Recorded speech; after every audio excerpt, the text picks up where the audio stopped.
What if the sweetest double date turns into a disaster in the sky and the past you thought you'd buried comes racing back? That's exactly where Heartland just took us, and I can't stop thinking about what it means for Amy, Nathan, Caleb, and everyone caught in the fallout. Ready to dive in? Heartland's latest episode had everything. Jealousy that slips out at the worst moment. Drama that crackles in every glance. Flashbacks that punch straight through the chest. And a cliffhanger that made me sit up and whisper, "No way."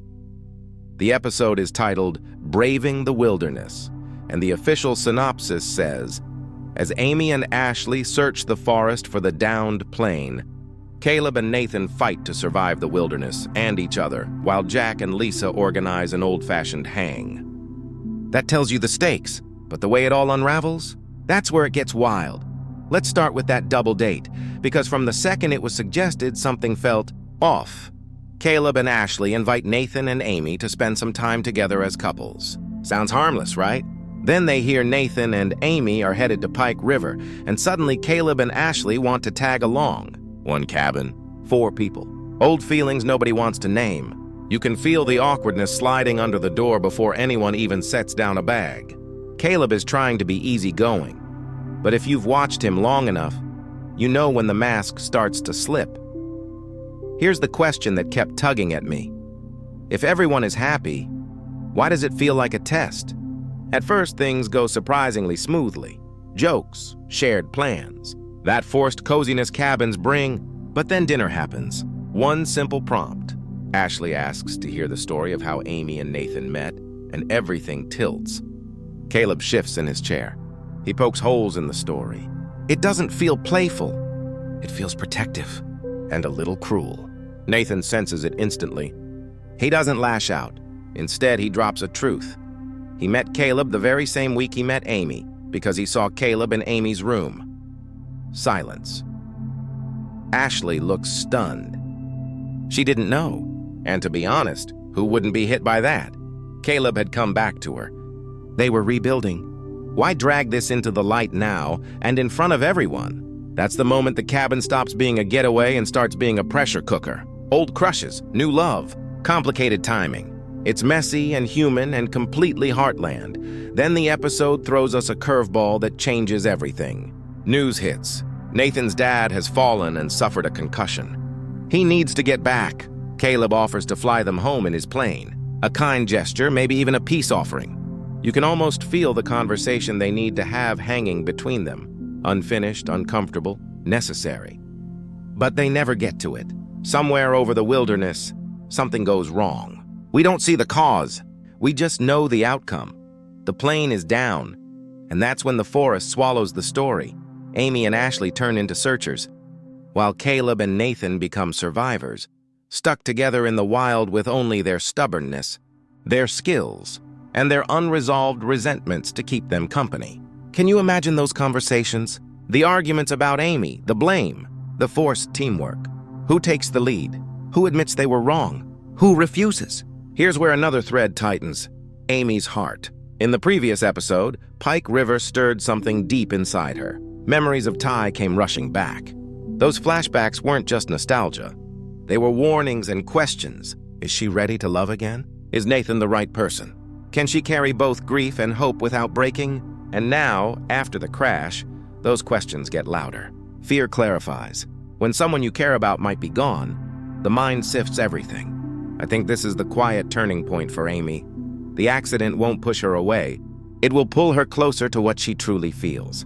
She has already lost the love of her life. The idea of losing Nathan too? That thought alone might be the moment she realizes she doesn't want to run anymore. Meanwhile, in the trees, I can picture Caleb and Nathan at their rawest. No audience. No polite dinner table tone. Just 2 men who are both strong, both proud, both tethered to Amy in different ways, trying to keep each other alive. Will they argue about her? Absolutely. Will they also learn something they didn't want to know about themselves? I think so. The woods test people. Strip away the noise, and what's left is character. I don't think the show will take either of them from us. My gut says they'll be found, injured, exhausted, maybe barely hanging on, and that Amy and Ashley will get a call from the hospital. And because Heartland loves a good heartbeat skipping cut to black, I wouldn't be surprised if episode 4 leaves us right there. A corridor, a door, a doctor stepping forward. Who's stable?